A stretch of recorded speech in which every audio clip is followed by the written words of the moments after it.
L'émission Pixel vous est présentée par les produits Bliblablo de Net Plus avec Internet, mobile et TV.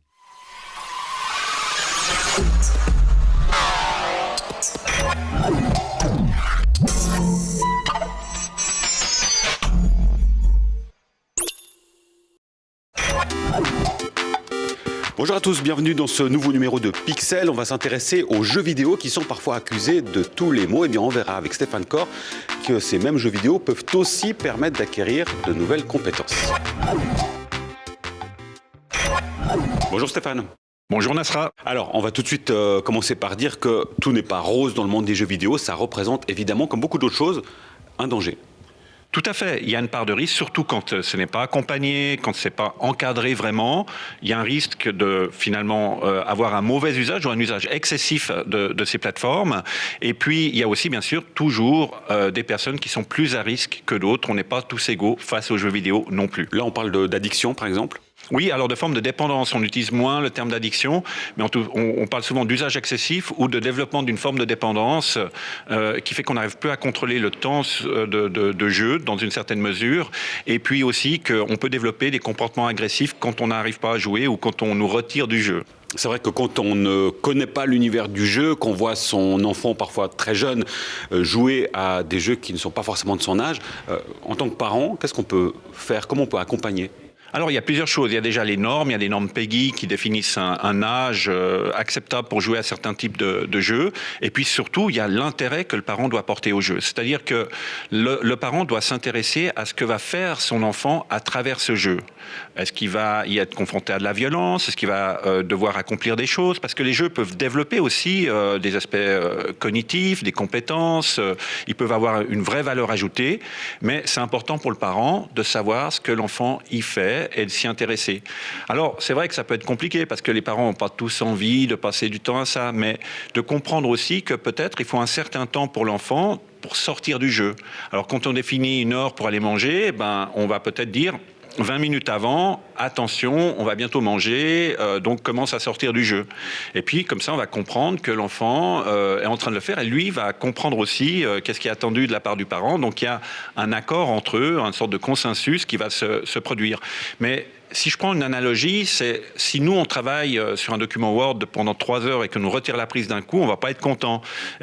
Pour l'enfant, même si c'est un environnement peut-être fictif ou autre, ce qu'il y fait a une vraie importance. Il y construit des choses, il y développe des relations sociales, donc il faut vraiment le prendre en compte. Oui, il crée de nouvelles compétences aussi. Il y a un exemple qu'on peut prendre, vous aimez bien prendre cet exemple-là, en tout cas, c'est le jeu vidéo La Légende de Zelda. Tout à fait. Alors, chez un couple d'amis, l'enfant m'a montré comment il jouait à Legend of Zelda. Alors, ce qui était intéressant, qu'il y avait 2 choix dans le jeu, c'était soit de combattre des ennemis, soit finalement de relever des défis et de passer des obstacles.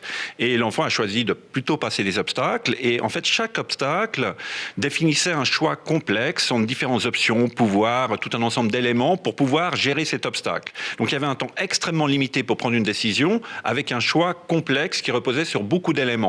Et c'était intéressant au niveau cognitif de devoir prendre cette décision dans ce laps de temps donné. Et ce qui était intéressant au final, c'est qu'avant de jouer, l'enfant en fait a lu, il y a des livres qui existent, des livres papier sur Legends of Zelda, j'ai appris ça, et lui a lu les livres et a essayé d'évaluer les pouvoirs que lui donnaient certaines choses, certains objets dans le cadre du jeu. Et c'est en connaissance de tous ces éléments qu'il a après pris des décisions sur quel outil utiliser pour franchir l'obstacle en question.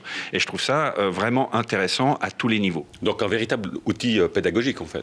En tout cas, dans cet exemple-là, qui n'est pas forcément représentatif de tous les exemples, oui, mais c'est-à-dire qu'on peut le faire de cette manière et les parents encadrent et suivent ce que font leurs enfants. Donc il y a cette co-responsabilité, celle de l'enfant de communiquer avec ses parents et celle des parents de s'intéresser à ce que font leurs enfants. Pour qu'on se rende compte un peu jusqu'où ça va, cette industrie. Alors, sans parler des mondes virtuels, ça fera l'objet d'une émission en soi. Mais si on parle par exemple de l'e-sport, ces sports finalement de jeux vidéo, mais il y a des vraies compétitions avec des vraies équipes. Il y en a qui gagnent des millions. Oui, mais il faut surtout casser les stéréotypes. C'est-à-dire que quand on dit oui, un enfant va jouer 30 heures par semaine, les parents, ils ouvrent grand les yeux, ils disent mais c'est beaucoup trop. Mais si on leur dit il lit 30 heures par semaine, ah ça c'est génial. Bon, s'il lit la collection Harlequin Rose, je suis pas sûr qu'il y ait une vraie valeur ajoutée. Ou bien si on dit il joue aux échecs 30 heures par semaine, ah c'est bien, c'est intelligent. Donc il faut faire attention de ne pas avoir des stéréotypes parce que ce e-sport, justement, demande des compétences, développe des compétences et ça doit être encadré. Mais comme pour d'autres sports, il faut faire attention de ne pas tomber dans un excès au niveau sportif non plus. Ouais, comme d'autres sports, comme toute autre activité, finalement, il y a des risques aussi, notamment de dépendance. Merci beaucoup, Stéphane, pour vos explications. Merci à vous de nous avoir suivis. On se retrouve très vite pour un nouveau numéro. On va s'intéresser, et vous en avez forcément partout chez vous, les objets connectés, que ce soit les montres, que ce soit les enceintes. On va voir qu'il y a beaucoup de choses qu'on ignore et c'est Stéphane qui va éclairer notre lanterne à ce sujet. Merci beaucoup, à très vite. Ciao.